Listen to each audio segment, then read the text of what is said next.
either to harmonize or violate some of these natural laws which affect the mineral resources, the plant and animal kingdoms. And such interplay today has brought about what we are calling climate change, which relatively is born out of the interplay between the solar insolation, the amount of heat that has been received, and the amount that has been reflected back to space. Thereby, as a result of what is called the greenhouse gas effect, there is now a kind of what I would call perforation of the ozone layer, which has now brought in a lot of heat. There is the temperature rise. And once the temperature rises, it affects other areas of human biogeography. The ecosystem is affected, and as a result of this high temperature, burn out of carbon emission in myriad of ways, you discover that whereas the biblical saying says that the sun shall not smite you by the day, nor the moon by night. Today, we all know what the high temperature and lack of rain, or intermittent disruption of rain, intermittent disruption of weather forecast and stuff like that in the atmospheric, tropospheric, and astroperic level. So we can no longer relatively predict what the weather is now with mathematical exactitude as a result of this climate change, which has graduated to what we call global, a kind of global meltdown, and it is really disturbing to humanity. Oh, thank you very much. That is very in-depth enough. I'm sure we are going to enjoy it today because we have very nice scholars, people who are versed in this area. Professor Olanite, I want us to do a juxtaposition between what he has said, climate change, and pasture and range management. Now, that is your area. What is pasture and range management for the sake of our viewers who are watching us, who may want to learn from you? Thank you very much, Mr. Moderator. Well, pasture and range management relates perfectly with the business of animal production. The class of animals that are referred to as ruminants, they survive exclusively on pasture, or if you like, call it forage, or people call it roughage.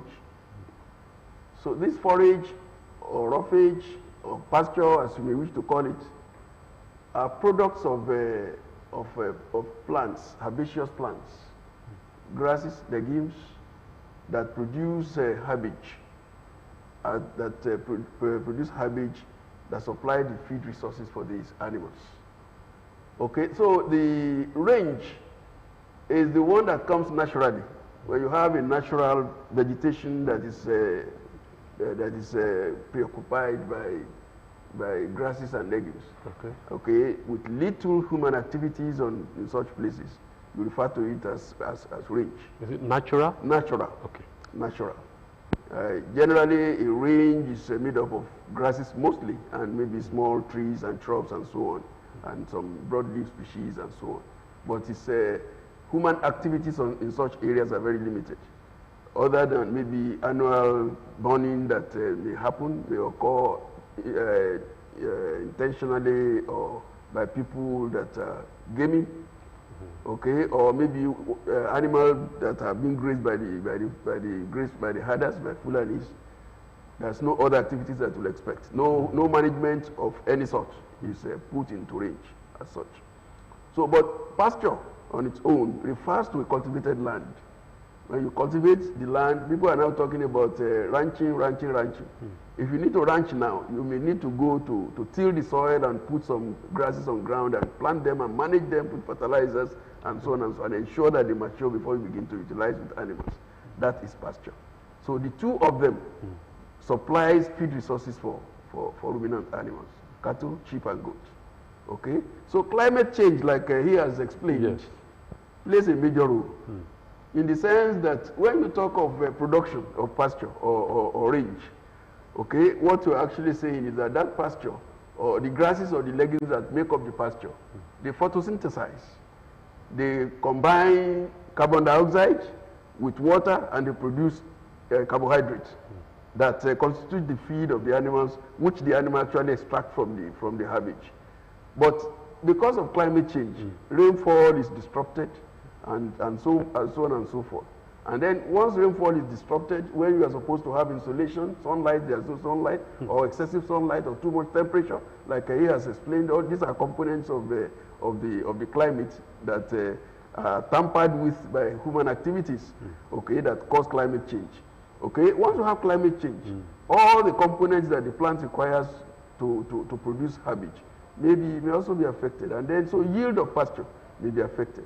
And that is why you hear that there is a problem of desertification. I mean, okay, so the issue of desertification that you observe in many places, coupled with overgrazing of animals on such places, lead to depletion of the pasture and the range, and animal feed resources becomes a problem. So the climate change goes a long way in affecting everything that has to do with production, human production, especially when it comes to agricultural production. Okay. Recently, maybe you heard that government was worried about the drying up of the Chad. Okay, and Chad, as we were told, I mean, had many grazers around it that are making their life there. That's where they have their animals and their livelihood. Their livelihood was perfect. But now that that lake was drying up, so many of the herders that were actually inhabiting that place had to look for other places. They had to move out to look for forage for the animals elsewhere. And some of these problems we are having in this part of the country is a spillover effect of some of those things. So let me interject, sir. Yeah. When that happens, don't you think that we should be proactive? Yeah. That we should assume that one day something will happen, and we have professionals in this way that should advise people in authority or the stakeholders on the likelihood of this that will happen. They should be able to project. So do you think we should not be proactive? Of course, I've always said it that if you fail to plan, you plan to fail. In the 60s, 70s, 80s, when things were normal, appeared to be normal, you know, we should have had a foresight that in the next 10 years, 20 years, 30 years, human population will increase. Okay, human population will increase, animal population will increase, and all the issue of climate change will also encroach into our lives. And then we should have projected into the future and planned for those increases. Okay, maybe 10, 20 years back, which we did not do. And the result of not doing that is what we are seeing today. When we are seeing today now in many facets of our life, you see cattle ravaging everywhere. I will still come back to that. It's a contemporary issue that I will still come back to tackle. Now, you mentioned some of the effects. I think I started mentioning some of the effects of climate change. Yep. Do And I could see you nodding. Do you have something to add to that? Because we have avalanche of effects of climate change on animals, just like he mentioned.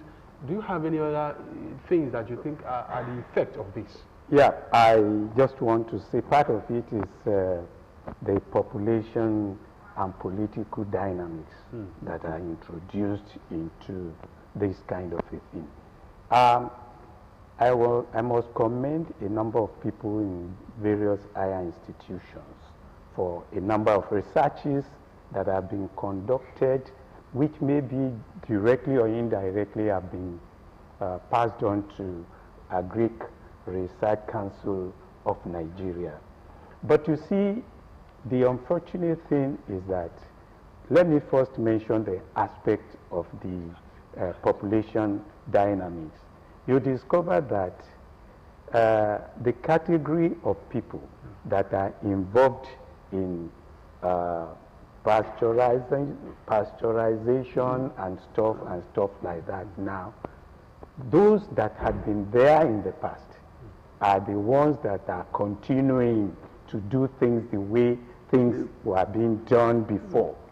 And you find out that the environmental changes tended to ask for different dimensions that need to be introduced so that it will not be a kind of a submergence into cultural way of doing things. But how can we have a hybrid of the past with the present? And who are the category of people that should do it? Is it the old, aged people in the villages, or the young ones joining them in the villages, or there should be a kind of relationship between the rural and the urban areas? And this is where we are now having the problems. You find that the rural mentality with which people have been trying to, let me not say adapt as such, to the climate change, is more or less asking people to drift down to where they can find pasture. And of course, like I mentioned, the geopolitics involved, the geography of looking out for where to get what is creating a lot of crises. But let me not be restricted to the animal husbandry and what have you. There have been series of pollution almost everywhere. Pollution in the air as a result of carbon emission in myriad of ways. An average Nigerian prides in some of these Tokumbo vehicles.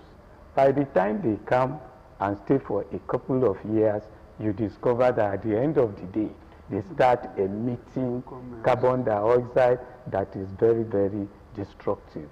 Today, we are in an era of using nylon papers and all sorts of things. Waste management is equally very difficult to come by in this type of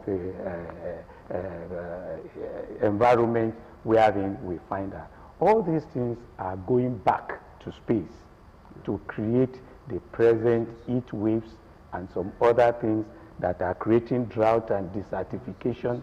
The unfortunate thing is even in the forest area, there is the deforestation. And there is no replenishment of all these things.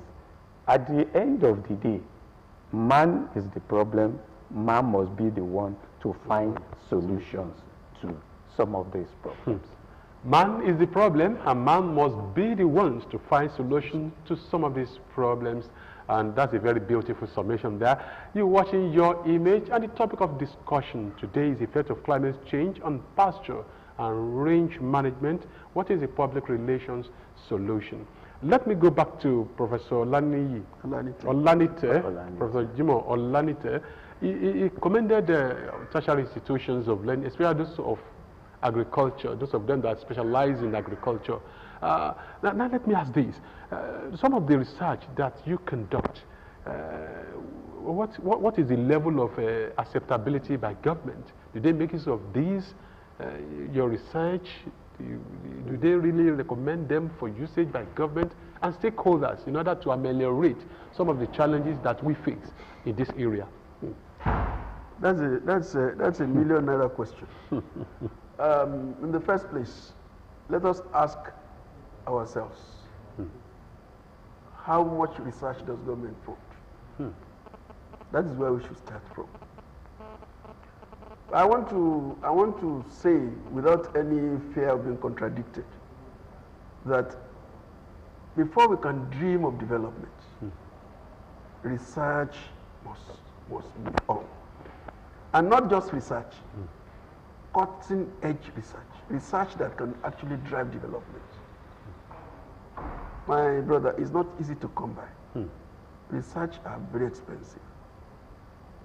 And whether we like it or not, if we abandon research, it's like we have abandoned our interest to move on as a nation. Back to your question. In this country today, there are 3 universities of agriculture, apart from faculties of agriculture, and institutes and research institutes and so on. There are 3 specialized universities of agriculture. The one here in Abeokuta, Yes. one in Maiduguri, Makodi, Umudike. one in Umudike. Yeah. If these 3 universities are adequately challenged by government and are funded adequately to do research, I'm sure solutions to most of the problems are not likely to be far-fetched. Because there's no area of of endeavor in agriculture that you will not find specialists in droves that can do good research. But I must tell you that government attitude to research is not encouraging. I'm a professor in the university, and I know what happens.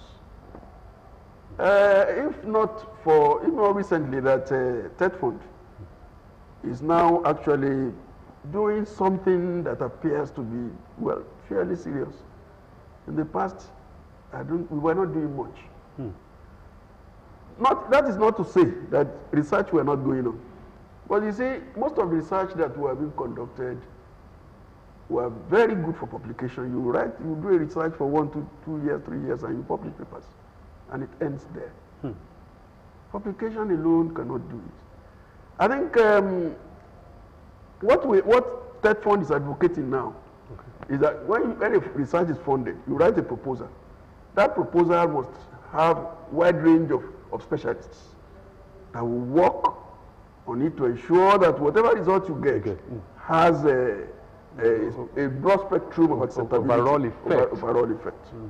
For instance, as a pasture agronomist, I cannot do research on pasture now without involving people in core animal production, without involving people in soil science, without involving people in extension, without involving people in economics, agricultural economics, and so on and so forth. So that by the time you come out with your result, that result will definitely address the issues of the farmer. And well, I'm just hoping that when such research are done. Let's see if we can get this call. Okay. Hello? We missed the call. Continue, sir. Okay. When such research are done, the results are not left on the shelf to gather dust. I am happy to say that, for instance, I'm doing a research now that where we are trying to see the possibility of because the animals are moving here into Southwest in large numbers, and the herders are moving, and we all know the implications in terms of insecurity, in terms of, even national esteem that's been bastardized. When you are in the airport, you see cattle grazing very close to the tarmac. Yes, I will still come back to that. I can see that you really want to do contemporary. But maybe that will be the issue for next week. We are doing a research now to see the possibility of, one of the reasons why animals are coming is that there is scarcity of forage in the northern part of the country. Okay. Whereas that is where you have the largest population of I'll still come back to you. Okay. Maybe I'll still love to bring you next week for it. But let me go to Mr. Olani Issa. He mentioned something about research. Yeah. And accusing fingers have been pointed at researchers, especially in our tertiary institutions. Yeah. Maybe the problem is that they don't match the town with the ground, because it's only mentioned scholars here, but we have forgotten these people in the rural area, people who really do it as a way of making their livelihood. Don't you think they are part of, it's one of the problems that we have that we don't take note of? Yeah, I want to appreciate him for saying that, for you to reinforce that. You see, according to H. Spencer Lewis, he said that education is not synonymous with volume of books read or the acquisition of computer gadgets, but the application of formal and non-formal wisdom to the realities in the society. Okay. It is in recent time that people are now really calling for the synergy between the town and the ground. There was an instance, I was a member of one NGO, then it was called Nigerian Association for Voluntary Development Organizations. It was an apex body for voluntary development organizations. Those days, NGOs are not one family kind of a business. They are serious-minded sectoral affiliation of different voluntary development organizations coming together. It could be for agricultural development, it could be for women-related gender something. The videos coming to form NGO. But today it's only first ladies that are having NGOs because of the grants. But where I'm going is, that time, the IITA realized that passing their research findings through government appendages never got to the grassroots. So they now said, maybe there will be need for non-governmental organizations to assist them in propagating the research findings so that at the end of the day, the society will be the one to benefit from it. So through NAFDO gathered FADU, you know FADU in Ibadan, yes. And a number of Greek-related videos together to help propagate what IITA has. So I think even these days, there may not be need for professors to be going out alone. There are instances you need to call the local farmers. Let them come and interact with your school authorities and students.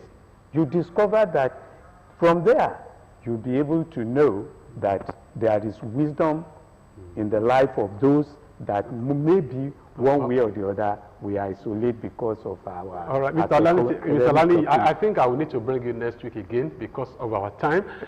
We want to say a very big thank you to Mr. Tai Olani, former General Manager, Corporate Communications, NIPOST Nigeria. Thank you very much. He loves to be addressed as a postman. Thank you very much. And I want to thank Professor Jimoh Olani. Thank you so much from the Federal University of Agriculture, Abeokuta. Hope you join us next week for the continuation of this discussion. With all pleasure. Thank you very much. Until we meet next week on another interesting edition of Your Image, we will continue with this topic, effect of climate change on pasture and range management, public relations solutions. Until we meet next week, there is no country we can call our own but Nigeria. God bless the Federal Republic of Nigeria. See you next week.